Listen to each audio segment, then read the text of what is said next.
Believe it or not, I was just listening back to last week's podcast and I just went off on a tangent. I love tangents.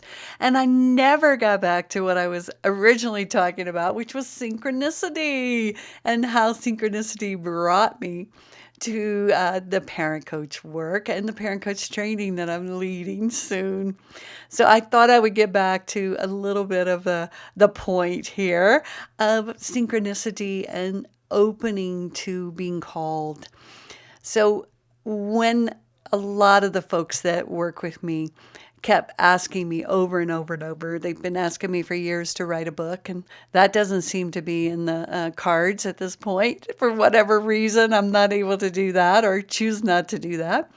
And yet, 10 of the mamas were like, could you please do a Pure Joy Parent Coach training for us? Because we want to share this profound work. It's had such a profound impact on our homes, and we want to share this.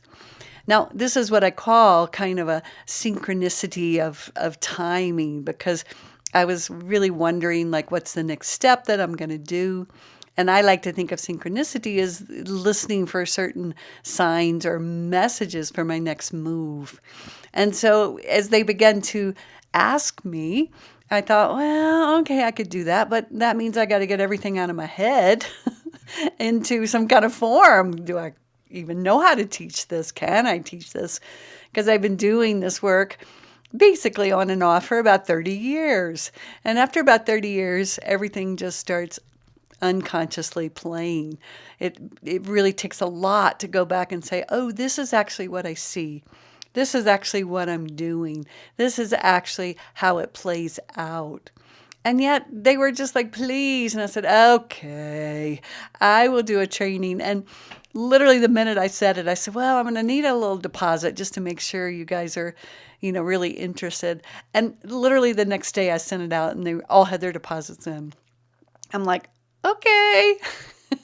So again, that was a synchronicity sign for me. It was like this little sign that said, yes, this is the next step. Now, this didn't mean that I didn't feel insecure and wonder what I was doing, because I really didn't know. And I had to kind of make it up on the fly as I was starting. And then I began to think, well, this is actually a lot like parenting. I felt really insecure, even though I thought, I had some impulses, some instincts, which you do too. And yet I felt like I was making it up on the fly all the time. Like my daughter, it felt like she was one step ahead of me and I needed to get one step ahead of her just to be in the game, just to be able to, in some way, be the leader, which I really wanted to be.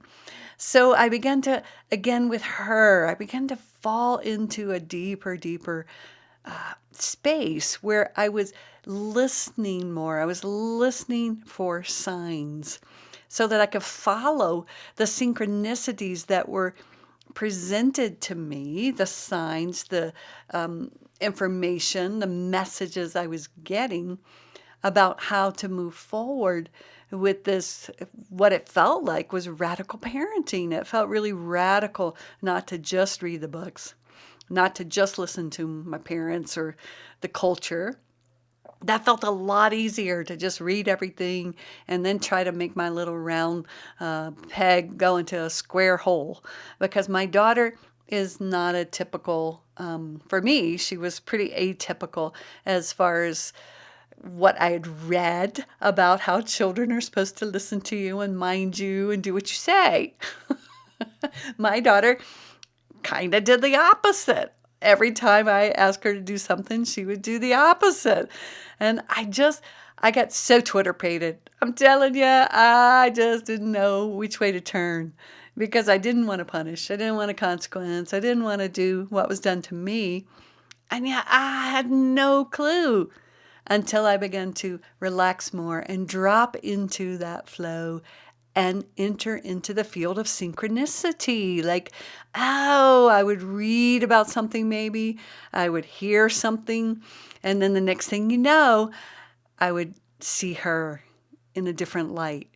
So it was really, really, really important that I began to trust a different muscle inside of my being around synchronicity more than my knowledge, more than my knowing, more than my thinking I knew what was best, or trying to get my round peg into the square hole. So I want to support you this week.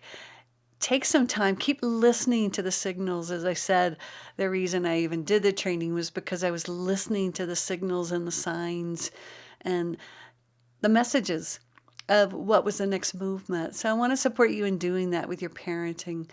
Open to listening more than reading more or thinking more or trying to get your round peg into the square hole. Thank you for listening to this episode of Parenting Paused. If you enjoyed the episode, do me a favor and share it with your mama friends. You can also leave a review wherever you listen, which will support getting the Pure Joy message out. Come on over to the Pure Joy Parenting Practice Facebook page or join me on Instagram to hear more. And don't forget to download your free copy of the Safe Seat course on the Pure Joy website. And while there, check out the offerings page to go deeper in the Pure Joy work.